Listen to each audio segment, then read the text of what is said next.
That morning, my dad slapped me so hard the imprint stayed on my cheek for 3 hours. I stood there in silence.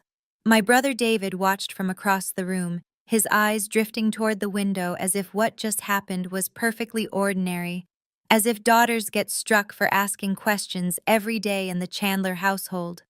By dinner, I cooked a grand feast. Beef Wellington with a truffle crust, roasted potatoes glistening with herb butter, a 2015 Bordeaux that cost more than my first month's rent after college. My brother smiled at my father and said, "Finally, she understands her place." My father nodded, satisfied. He believed I had surrendered, until they saw who was sitting at the head of the table. I am Sarah Chandler, 34 years old, a structural engineer. And this is the story of how I conducted a controlled demolition, not of a building, but of the foundation of lies my family had built for 12 years. If you're watching this, please subscribe and let me know where you are watching from. Let me take you back to where it started, or rather, where I finally stopped pretending it hadn't been happening all along. 3 weeks before that slap, I woke up at 5:30 a.m. in my Boston apartment, the same way I had for the past decade. Coffee brewing, laptop open. The Harborview Tower project files spread across my kitchen table, $47 million in structural engineering work, and I was the lead. That morning, I received the promotion I'd spent 6 years earning, Senior Structural Engineer. The title came with a corner office, a 15% raise, and the kind of professional respect I'd clawed my way toward since graduating from MIT. I called my father to share the news. "Good," he said. There was no warmth in his voice, no pride, just that single word, flat as concrete. "But you need to come to Cape Cod next weekend. Family matter, don't be late." He hung up before I could respond. I remember staring at my phone, trying to remember the last time he'd asked me anything about my work, my projects, my life. When David got promoted at his commercial real estate firm 2 years ago, our father bought him a 3-bedroom condo in Back Bay. When I made senior engineer on a project worth 10 times David's annual sales, I got good and a command to appear. That was the first sign I should have recognized. In the Chandler family, a daughter's achievements weren't celebrated. They were noted, briefly, before being filed away as irrelevant. The second sign came every Thanksgiving, every Christmas, every family gathering for the past 15 years. While David sat in the living room drinking whiskey with our father, discussing business, I was in the kitchen, cooking, cleaning, serving, the invisible daughter doing invisible work. I packed my overnight bag that Friday evening, telling myself this time would be different. In my desk drawer sat an unopened envelope from Thornton & Associates, postmarked 2012. I'd assumed it was old tax paperwork from my mother's estate. I didn't give it a second thought. That envelope would change everything. The drive from Boston to Cape Cod took 2 hours and 14 minutes. I know because I counted every one of them, my knuckles white against the steering wheel, a familiar knot tightening in my stomach. At the office that morning, everything had been different. My colleagues respected me. My project manager trusted me with 7-figure decisions. When I spoke in meetings, people listened, not because they had to, but because I had earned their attention through 10 years of flawless calculations and structures that didn't fall down. But the closer I got to my family's house, the smaller I felt. By the time I crossed the Sagamore Bridge, I was already rehearsing how to make myself agreeable, how to smile through whatever criticism came my way, how to shrink. My phone buzzed. "David, where are you?" 40 minutes out. "Hurry up, Dad's waiting. And don't make this difficult, Sarah. Whatever he needs, just cooperate for once." For once. As if I'd ever done anything but cooperate. As if my entire relationship with this family hadn't been built on swallowing my own voice to keep the peace. "What does he need?" I asked. "You'll find out when you get here." Click. I turned on the radio to fill the silence. A news report caught my attention. Something about SEC investigations into Boston area venture capital firms. Alleged insider trading, market manipulation. I listened with half an ear, not connecting the dots. Not yet. When I pulled into the gravel driveway of the Cape Cod house, I noticed an unfamiliar car parked near the entrance. A black Mercedes sedan, sleek and expensive. The vanity plate read, MRDN Cap. I didn't know what those letters meant. I would learn soon enough. The house smelled like old money and older secrets. Oak paneling, leather furniture. My mother's antique clock still ticking on the mantel, though she'd been gone for 5 years now. I found my father in his study, seated behind the mahogany desk that had belonged to 3 generations of Chandler men.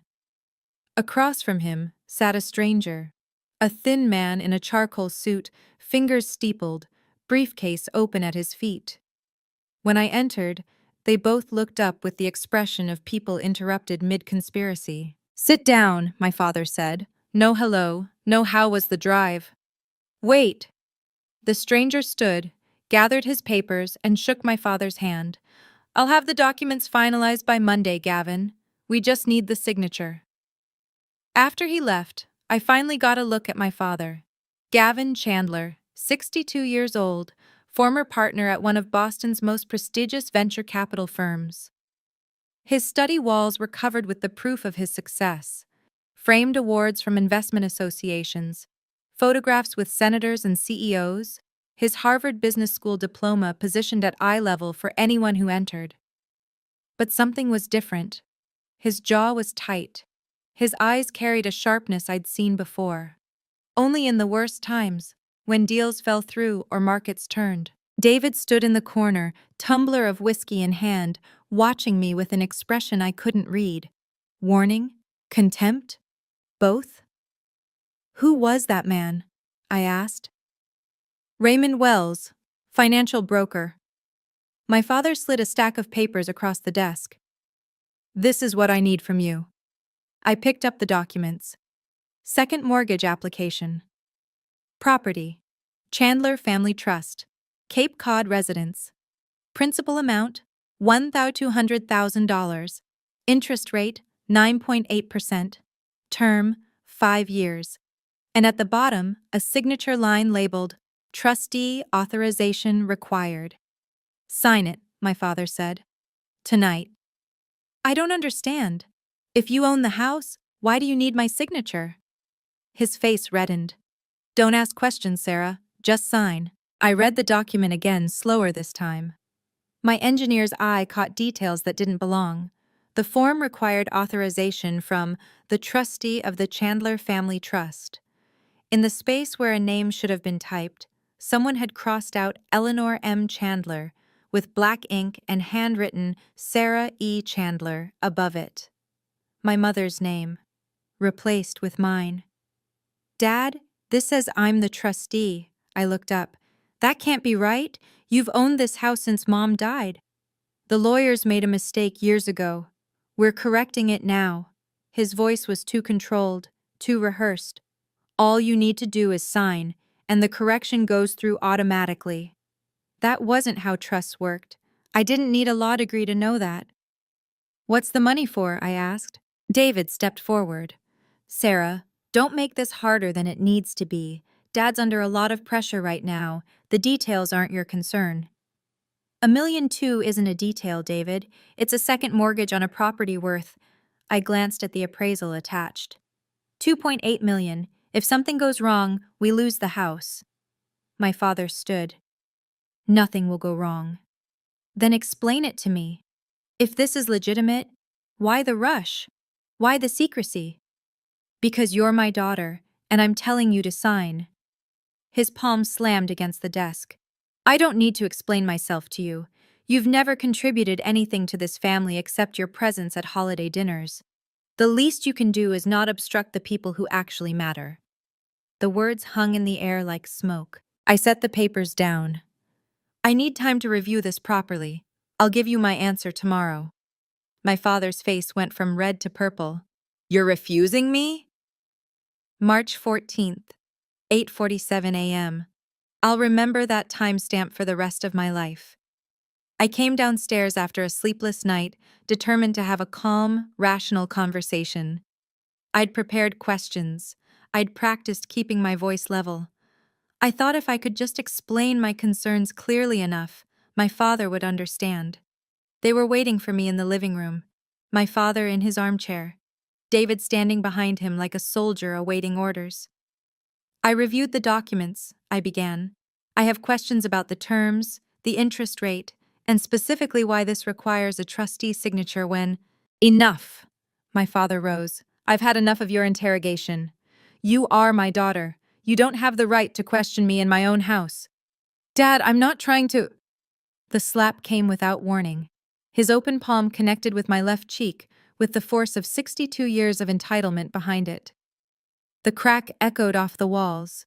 I stumbled backward, catching myself on the armrest of the sofa, my vision blurring from the shock more than the pain. For a moment, no one moved.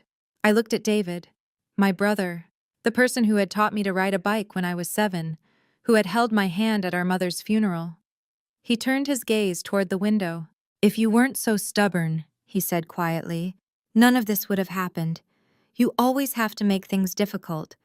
Mom's gone, Sarah. Dad doesn't have anyone else to rely on, and you're too selfish to see it. My father straightened his collar.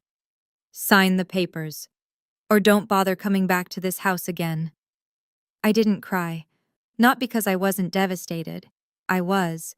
But because something inside me had shifted, cracked, then reformed into something harder. I touched my cheek, already swelling. I need to think, I said quietly. I'll be upstairs. Neither of them tried to stop me. In my childhood bedroom, I sat on the edge of the bed and stared at the wall. The wallpaper was the same as when I was 12 years old. Pink roses, faded, peeling at the corners. Then I remembered the envelope. Thornton and Associates, 2012. Still sitting in my desk drawer back in Boston. No, wait. I'd brought it with me, in my overnight bag, intending to finally sort through Mom's old paperwork. I reached for my bag with trembling hands. The envelope was heavier than I remembered. I slid it open with my thumbnail, hands still shaking from adrenaline and betrayal. Inside were 3 documents: a cover letter, a legal filing, and a death certificate I didn't recognize. The cover letter was addressed to me, from Margaret Thornton, attorney at law. Dear Ms. Chandler, enclosed, please find the executed trust documents as instructed by your mother, Eleanor M. Chandler, prior to her passing. Per her wishes, you are named as sole trustee of the Chandler Family Irrevocable Trust, which holds title to the Cape Cod residence located at 47 Ocean View Drive. Your mother was explicit. No modifications to the trust may be made without your authorization. No sale, mortgage, or transfer of the property may occur without your signature. Please contact our office if you have any questions. I read it 3 times. Then I picked up the trust document itself. Page 7, Section 4A. Trustee Designation. The grantor hereby names Sarah Elizabeth Chandler as sole trustee of this irrevocable trust, effective upon the grantor's death. No other party, including Gavin Richard Chandler, shall have authority to modify, encumber, or liquidate trust assets without the trustee's written consent. My mother had done this 7 years before she died, while she was still healthy, while my father was still charming at dinner parties and successful in boardrooms and no one knew what was coming. She had known. I grabbed my phone and searched for Thornton and Associates. A woman answered on the second ring. This is Sarah Chandler. I need to speak with Margaret Thornton about my mother's trust. 20 minutes later, I had confirmation. The trust was valid, active, legally binding. Your father came to our office 6 months ago, Maggie Thornton told me, her voice grave. He tried to have the trust modified. I refused. Only the trustee has that authority. Why didn't you tell me? Client confidentiality. Your mother's instructions were to maintain discretion unless you initiated contact. Sarah? She paused. Your mother knew exactly who her husband was. She protected you the only way she could. I hung up and stared at the documents in my lap.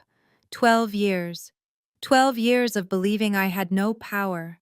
My mother's old laptop was still in the house. I found it in the closet of what used to be her sewing room, buried under boxes of fabric and forgotten photo albums.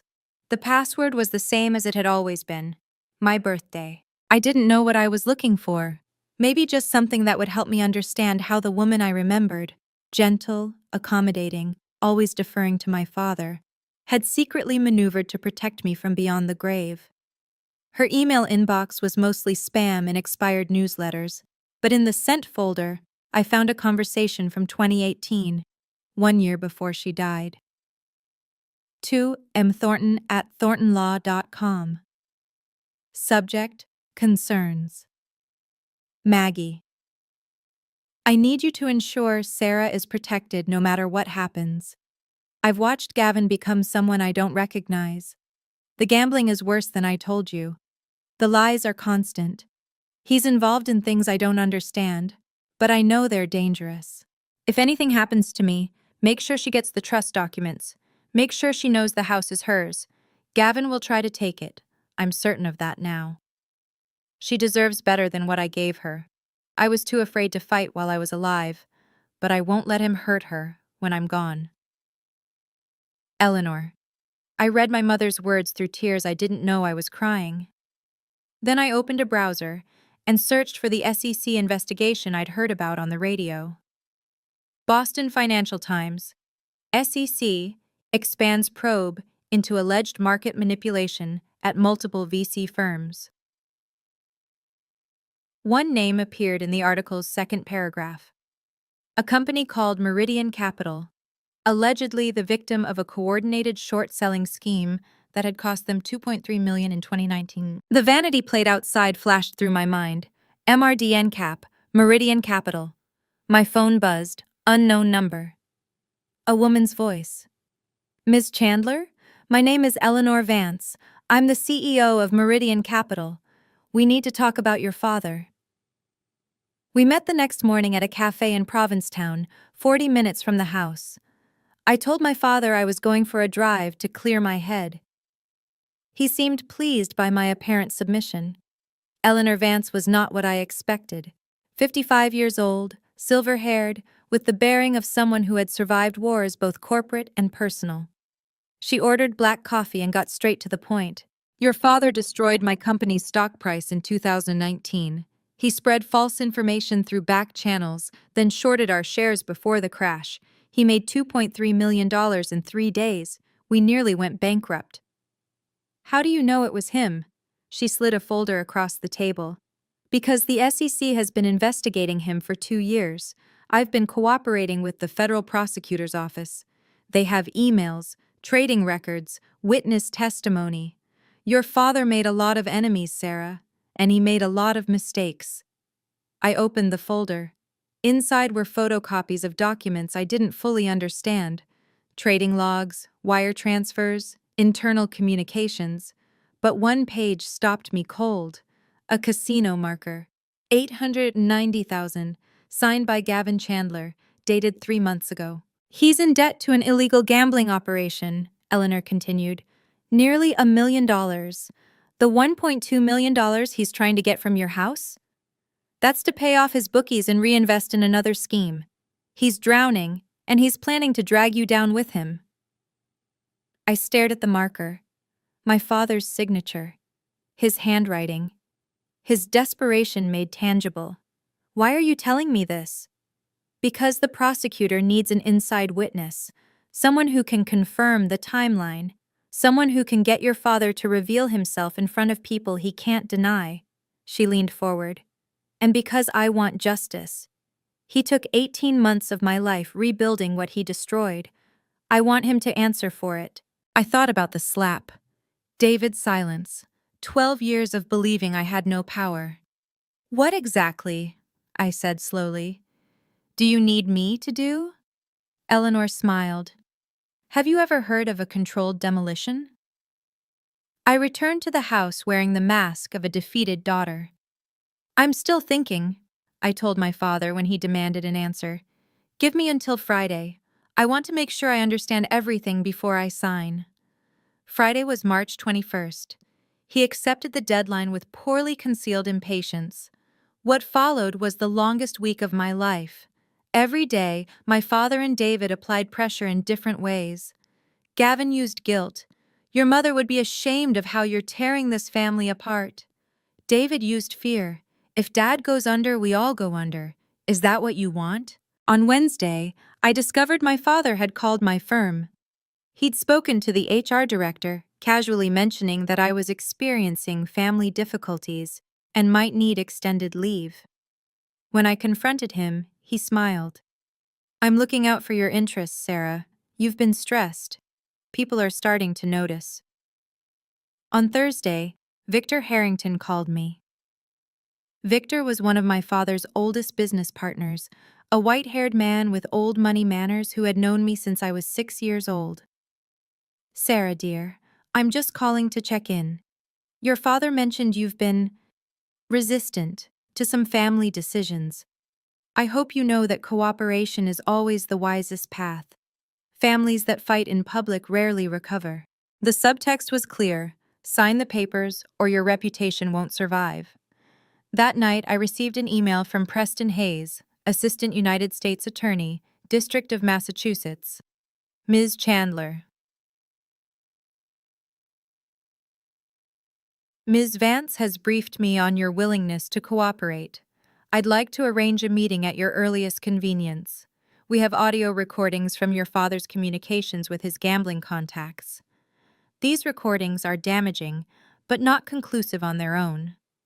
We believe a controlled environment, where your father reveals his intentions in front of witnesses, would be invaluable. Are you prepared to proceed? I typed my response without hesitation. I'm ready. Tell me what you need. The reply came within minutes. We'll need a guest list, somewhere your father feels in control, and an occasion he can't refuse. I met Preston Hayes in person at the Federal Building in Boston. He was younger than I expected, late 40s, with close-cropped gray hair and the steady gaze of someone who had spent his career separating lies from truth. We have enough to prosecute, he said, sliding a file across his desk. Securities fraud, market manipulation, money laundering through the gambling debts. Your father is looking at 15 to 20 years. Then why do you need me? Because a conviction is stronger with witnesses, and because your father has spent 30 years building a reputation. Juries like seeing the mask come off in real time. He leaned back. You mentioned he wants you to sign over the house. If he believes you're going to cooperate, he'll let his guard down. If the right people are watching when he does. The plan took shape over the next 3 hours. A dinner at the Cape Cod House, positioned as a family reconciliation before I signed the documents. My father would invite his business partners, the people whose respect he craved, and I would invite some guests of my own. The guest list I proposed: Preston Hayes, introduced as a federal construction client I was courting for a project; Eleanor Vance, introduced as an investor interested in family real estate; Maggie Thornton, the family lawyer whose presence would seem natural; Victor Harrington and 2 other partners of my father's; Raymond Wells, the broker, who would panic beautifully when he realized what was happening. 11 people. March 28th, 7:00 p.m. I called my father that evening. Dad, I've made my decision. I'll sign the papers, but I want to do it properly. A family dinner like Mom used to host. We can invite your partners, make it a celebration, show everyone that the Chandlers are united. The relief in his voice was palpable. That's my girl. Finally, you're acting like a Chandler. David called me an hour later. I knew you'd come around. You just needed to understand your place. I smiled at the phone. Yes, David. I understand perfectly now. David suspected something. I could see it in the way he watched me over the following days. The narrowed eyes, the casual questions that weren't casual at all. Who was that you were talking to on the phone? Why did you drive to Provincetown? Since when do you have federal clients? 3 days before the dinner, I came back from a walk to find my bedroom door slightly ajar. My suitcase had been moved. The envelope from Thornton and Associates was in a different position than where I'd left it. That night, David pulled our father aside. I watched from the hallway, hidden by shadows. "Something's off, Dad. She's too calm. She went from refusing to sign to planning a dinner party? It doesn't add up." My father waved him off. "She's always been dramatic. Now she wants attention before she gives in. Let her have her little moment. After she signs, things go back to normal." I looked through her things. There's legal paperwork I don't understand, something about a trust. "That's old news. The lawyers are handling it. Don't concern yourself with what you don't understand, David." David's jaw tightened, but he didn't argue. He never argued with our father. The next morning, I found him waiting for me in the kitchen. "I don't know what you're planning," he said, his voice low. "But if you embarrass this family, if you do anything to hurt Dad's reputation, I will make your life hell." I poured myself coffee without looking at him. "You know what I find interesting, David? You've never once asked if I'm okay, after what happened." I touched my cheek, still faintly tender. "You just want to make sure I stay in line." His face hardened. "The house you think you're protecting, it's not yours." I took a sip of coffee. "You should read Mom's will more carefully." I walked away before he could respond. My story is reaching its turning point, and I know some of you watching have felt this too. The moment when you realize the people who should protect you are the ones causing the most damage. If you've ever had to choose yourself over someone else's approval, let me know in the comments. And if you want to see what happened when my father sat down at his own table and discovered who I really invited, hit that like button and keep watching. The night before the dinner, I sat alone in my mother's old room. Her presence was everywhere. In the lavender sachet still tucked in the dresser drawer, in the reading glasses folded on the nightstand, in the framed photograph of us from my college graduation. She had been so proud that day. I remember her squeezing my hand and whispering, "You're going to build things that last, Sarah. I know it." I didn't know then that she was already planning her own construction project, a structure designed to protect me long after she was gone. I spread the documents across her bed, the trust deed, now creased from how many times I'd read it, the email printouts from Preston, the guest confirmations, Eleanor Vance, Maggie Thornton, everyone in position. I allowed myself one moment of doubt. Tomorrow, I would lose my father. Not to death, but to something perhaps more final. I would lose my brother, though I wondered now if I'd ever really had him. I would tear down the illusion of family I'd been clinging to for 34 years. Was it worth it? I looked at the photograph again, my mother's smile, the way her hand rested on my shoulder, the words she'd written in that email. She deserves better than what I gave her. I took out a sheet of paper and wrote a letter to no one. I am not doing this for revenge. I am doing this because I deserve to stop pretending, because my mother gave me the tools to fight back, and I owe it to her to use them. Because the foundation of this family was cracked long before I was born, and it's time to stop building on broken ground. I folded the letter and slipped it into my pocket. Tomorrow. A knock at the door. Maggie Thornton, arriving a day early as planned. "Sarah, we need to talk. Your father just hired a lawyer to challenge the trust. We have less time than we thought." March 28th, 7:00 p.m. The Cape Cod house had never looked more beautiful or more like a stage set for a tragedy. I'd spent the afternoon transforming the dining room. The long mahogany table gleamed under the antique chandelier, the same one my mother had chosen when I was 8 years old. White tapered candles, crystal stemware, arrangements of white lilies in silver vases, their funeral sweet scent filling the air. 11 place settings, 11 witnesses. The guests arrived in waves. First, Victor Harrington and his wife, Margaret. Behind them came Theodore Nash, another of my father's investment partners, with his signature bow tie and barely concealed disdain for anything that wasn't making him money. Raymond Wells appeared next, the broker, his eyes darting nervously around the room as if he sensed something wrong but couldn't identify it. Then Eleanor Vance, in a charcoal dress that cost more than my car, introducing herself as an investor interested in family properties. My father shook her hand with the oily charm he reserved for wealthy strangers. Maggie Thornton arrived with a leather briefcase, perfectly playing her role as the family attorney here to finalize the paperwork. And finally, Preston Hayes, tall, composed, his federal badge hidden beneath a tailored blazer. I introduced him as a major client from a government construction project I'm courting. My father beamed. The room was full of the people he most wanted to impress. His daughter was about to sign away her inheritance. All was right in Gavin Chandler's world. David leaned close to me as I poured wine. I don't recognize half these people. What are you doing? Making sure everyone who matters is here to witness, I said.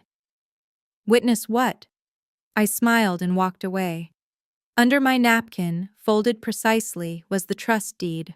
12 pages. Notarized. Irrefutable. My father raised his glass. To family, he said, and to Sarah, who has finally learned the value of loyalty. I raised my glass but didn't drink. The main course hadn't even been served yet. I waited until the appetizer plates had been cleared and the beef Wellington sat steaming on the sideboard. The conversation had turned to investments, as it always did when my father had an audience. He was holding court at the head of the table, gesturing expansively, playing the role of patriarch and power broker. I stood. The room fell silent.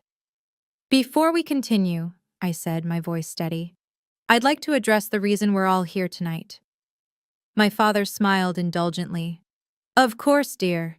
You wanted to make an announcement before signing the papers, didn't you? Something about appreciating family? Not exactly. I reached under my napkin and withdrew the trust deed.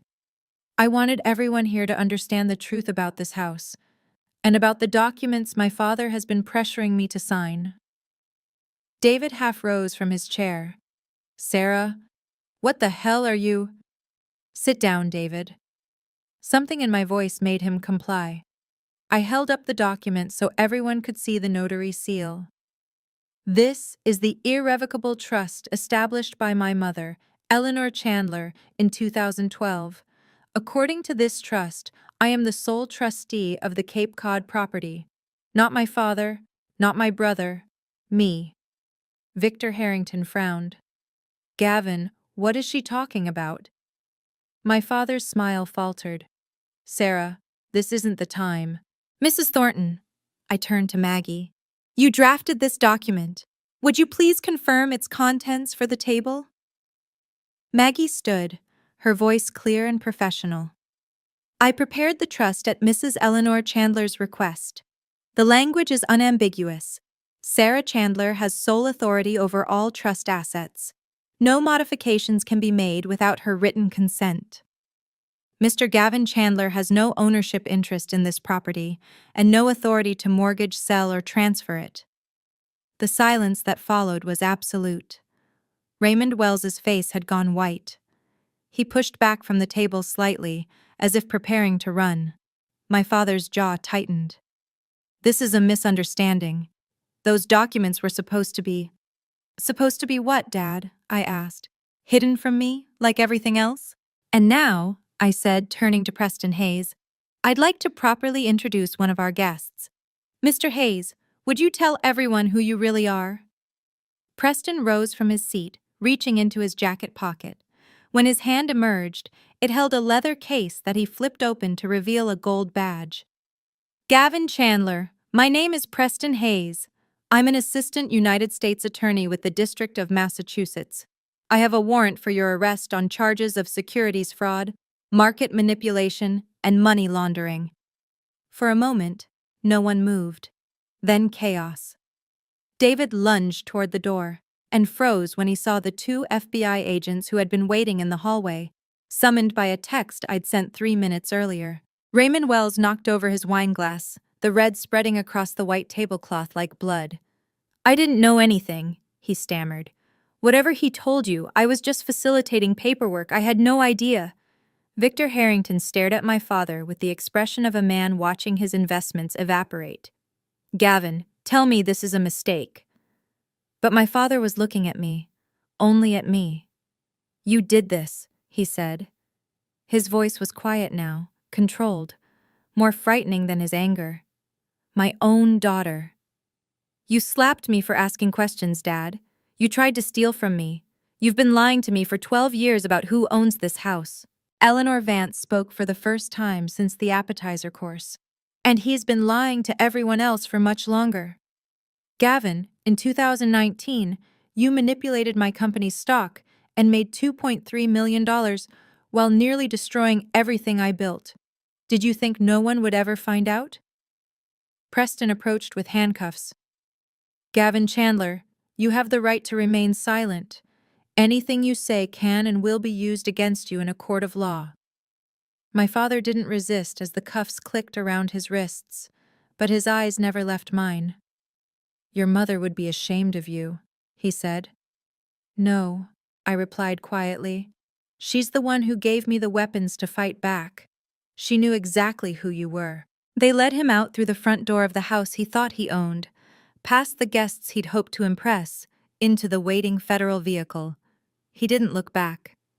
After the federal agents escorted my father out, David remained. He stood against the wall near the doorway, arms crossed, face pale but defiant. The other guests had scattered, Victor Harrington murmuring about reassessing partnerships, Raymond Wells practically sprinting to his Mercedes, Theodore Nash shaking his head as he called his own lawyer, but David stayed. You're insane, he said. You've destroyed this family over what?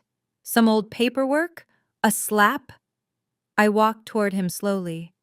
David, do you know what Mom wrote in her trust? Not just about the house. I don't care what she... Section 7B. I pulled out my phone, where I'd photographed the relevant page. Any beneficiary who participates in, witnesses without intervention, or verbally supports physical abuse against the trustee shall be permanently removed from all beneficiary designations. Maggie Thornton stepped forward. That provision is legally enforceable. On March 14th, you witnessed your father strike your sister and subsequently blamed her for the incident. I have a signed statement from Sarah and corroborating evidence from her medical records. Medical records? David's voice cracked. The bruising was documented when I visited an urgent care in Provincetown, I said. I told them I fell, but the photos don't lie and neither do the timestamps. David's face cycled through shock, anger, and finally, something that might have been fear. Sarah, you can't. We're family. Were. I held his gaze. You had a choice that morning, David. You could have said something. Anything. Instead, you told me it was my fault. You chose your side. So what happens now? Now you have 48 hours to collect your personal belongings from this property. After that, if you enter without my permission, you'll be arrested for trespassing. He stared at me as if seeing me for the first time. You're not the sister I knew. No, I agreed. I'm better. The fallout was swift and measurable. 3 days after the dinner, my father's arraignment made the Boston Financial Times. Former VC partner arrested at family dinner. Daughter orchestrates takedown. The article detailed the charges: 3 counts of securities fraud, 2 counts of market manipulation, 1 count of money laundering. Combined maximum sentence, 15 to 20 years. Bail was denied. The judge cited flight risk. My father had accounts in the Cayman Islands that the prosecutors discovered during their investigation. He would wait for trial in federal custody. David's implosion happened in slow motion. Within the first week, 3 of his largest commercial real estate clients terminated their contracts. We can't afford the association, one of them told him, according to the voicemail David left me in a rage. Your family is toxic. He lost the Back Bay condo, the one my father had bought him. Without Gavin's money propping him up, he couldn't afford the maintenance fees. By April, he was renting a studio apartment in Quincy. Raymond Wells surrendered his broker's license before the SEC could take it from him. The investigation into his role was still ongoing, but his career was effectively over. And Eleanor Vance sent me flowers. The card read, "Justice delayed is still justice. Thank you for your courage." I kept the card in my mother's jewelry box, where I'd started storing the things that mattered. The strangest part was the silence. For the first time in my adult life, no one in my family was calling me with demands, guilt trips, or obligations. The phone didn't ring with David's accusations or my father's commands. I sat on the deck of the Cape Cod house, watching the ocean, and realized I didn't know what to do with peace. It had been so long since I'd experienced it that the quiet felt almost threatening. My phone buzzed, a text from Eleanor Vance. "When you're ready, I'd like to discuss something. Dinner next week?" I typed back, "I'm ready now." The first night I spent alone in the Cape Cod house, I cried for 3 hours. Not because I regretted what I'd done, because I was mourning what I'd lost, or rather, what I'd finally admitted was never really mine. I had wanted so badly for my family to be something it wasn't, for my father to be proud of me, for my brother to protect me, for the Chandler name to mean something beyond money and manipulation. At 3 a.m., I called Olivia Harper, my closest friend from MIT, the person who had listened to my family complaints for 15 years without ever telling me what I already knew. "I don't understand how I feel," I said. "I should be relieved, or triumphant, or something, but I just feel empty." "Sarah," Olivia's voice was gentle, "you didn't just expose your father. You buried the version of him you'd been hoping existed. That's not emptiness, that's grief." "But I did the right thing." "Absolutely, and doing the right thing can still break your heart." We talked until sunrise. About the mother I'd lost twice, once to cancer, once to the realization of how much she'd been hiding from me. About the brother I'd never really had. About the father I'd been trying to earn love from for 34 years. The next morning, I found a letter in my mother's nightstand. Maggie Thornton had left it there the night before the dinner, as she'd been instructed to do when the time was right. "My dearest Sarah, if you're reading this, it means you found your strength. I'm sorry I wasn't brave enough to fight while I was alive, but I knew you would be. You were always the builder in this family, the one who understood that foundations matter. I am so proud of you. Mom." I pressed the letter to my chest and let myself cry again. But this time, the tears felt different. They felt like permission. I know many of you watching have experienced the same kind of loss, not from death, but from realizing that the people who were supposed to love you never really could. If my story has touched you, please share this video with someone who needs to hear it. And don't forget to subscribe for the final part of my journey. The best is still to come. 2 weeks after the dinner, David requested a meeting. I agreed, against my better judgment. We met at a coffee shop in neutral territory, a place in the Back Bay where neither of us had memories. He looked diminished. The expensive watch was gone. The confident posture had collapsed. He ordered black coffee and stared at the table for a full minute before speaking. "I came to apologize." I said nothing. I waited. I didn't realize how serious things were. I was just following Dad's lead. "I thought you were being dramatic, like always. I didn't know about the gambling debts. I didn't know about the trust." "You knew he hit me." David flinched. "I should have said something." "But you didn't." "I was scared of him too, Sarah. I know that's not an excuse, but..." "You're right." I set my coffee cup down. "It's not an excuse, and that's not actually an apology." "What?" "An apology takes responsibility. You just told me why you made choices. You didn't say you were wrong. You didn't say you'd do anything differently. You just explained why I should understand." I stood. "That's not the same thing, David." His face hardened. "So that's it? You're just cutting me off? Forever?" "I'm setting a boundary. If you want a relationship with me, a real one, Not the one where I do what you want and you ignore what I need. Then you need to actually change. Not just apologize for getting caught. I gathered my things. You can contact me through my lawyer if there are legal matters. Otherwise, I don't think we have anything else to discuss. This is insane. You're throwing away family over. Family is a choice, David. One you stopped making a long time ago. As I left, I caught him taking out his phone, angling it toward me. Recording, probably planning to post something on social media about his unreasonable sister. Same David, same instincts. I smiled to myself and kept walking. The preliminary hearing took place in May, 2 months after the dinner. I was subpoenaed as a witness, though Preston Hayes assured me my testimony wouldn't be the centerpiece of the prosecution's case. They had the financial records, the trading logs, the recorded calls with the gambling operation. My role was simply to establish the timeline and confirm my father's state of mind. The federal courthouse in Boston was a study in institutional gravity: marble floors, wood-paneled walls, American flags flanking the judge's bench. I sat in the gallery next to Eleanor Vance, watching the proceedings with the detachment of an observer rather than a participant. My father entered in an orange jumpsuit. No tailored suit, no Harvard cufflinks.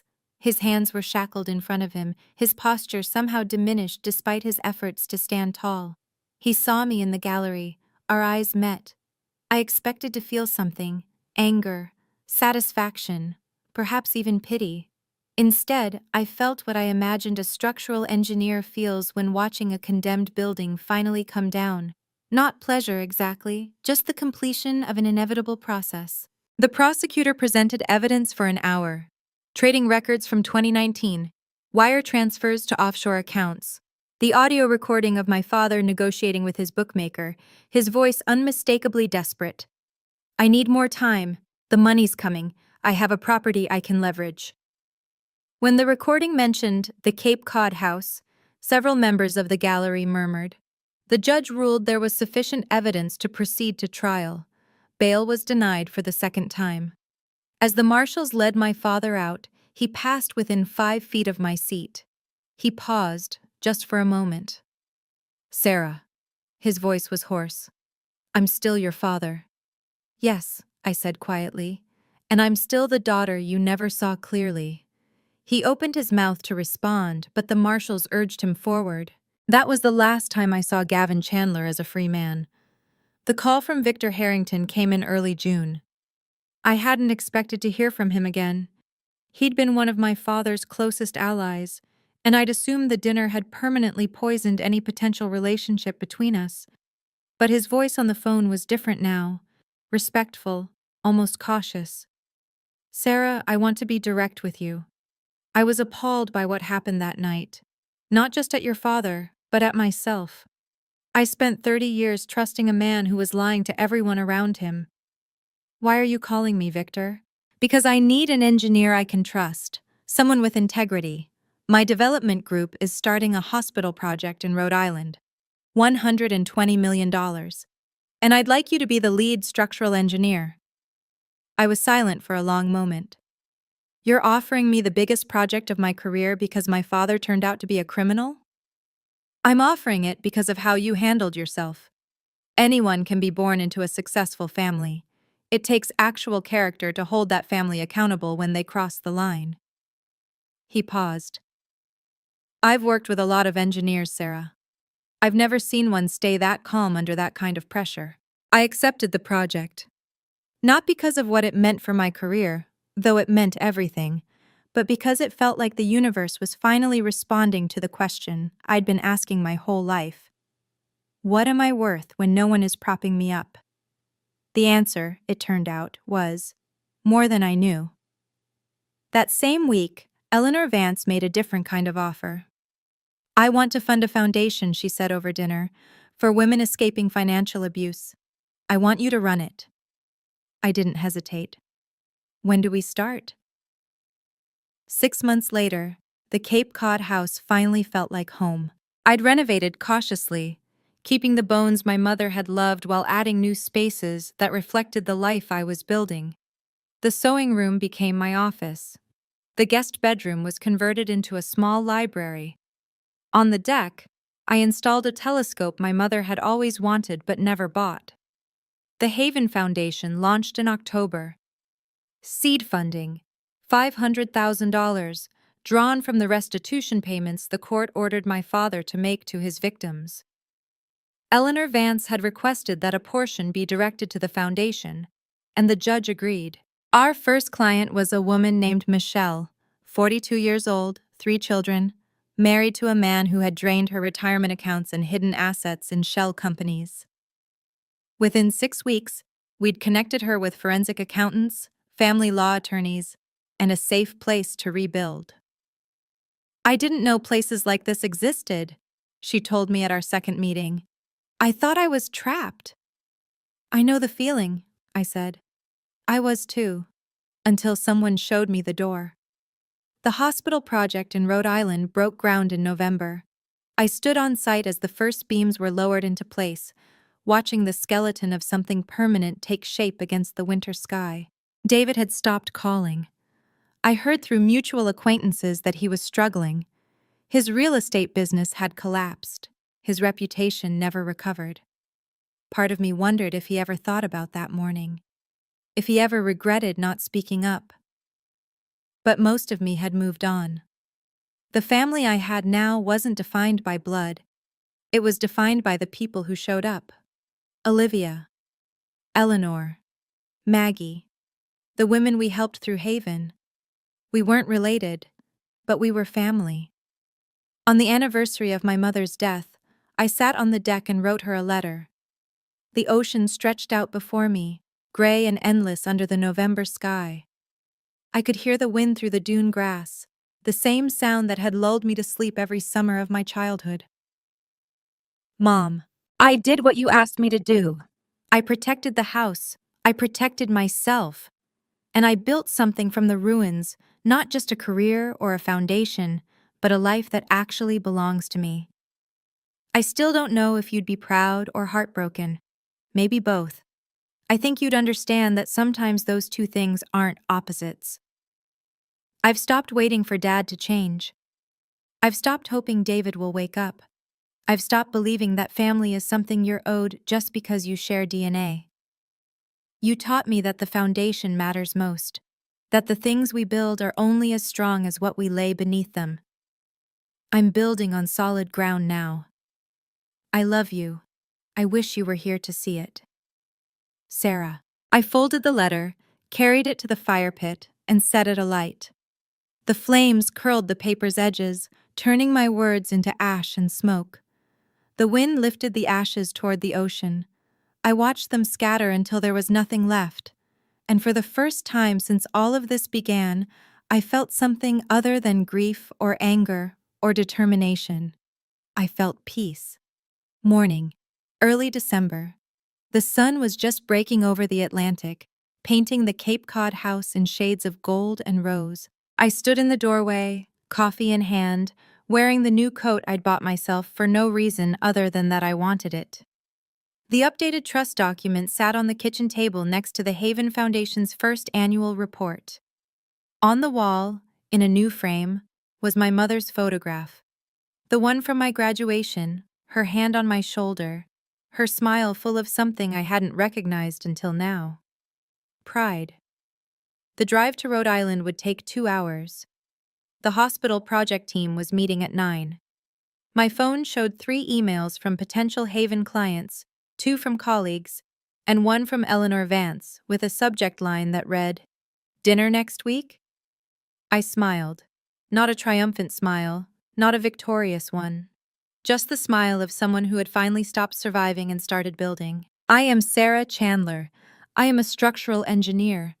My job is to build things that withstand storms. And I finally learned to apply that to myself. Thank you for staying with me through this entire journey. If you've ever had to set boundaries with family, if you've ever had to choose yourself over their expectations, you're not alone. Drop a comment and tell me your story. And if you want to hear more about justice, healing, and finding your own strength, check out the videos in the description below.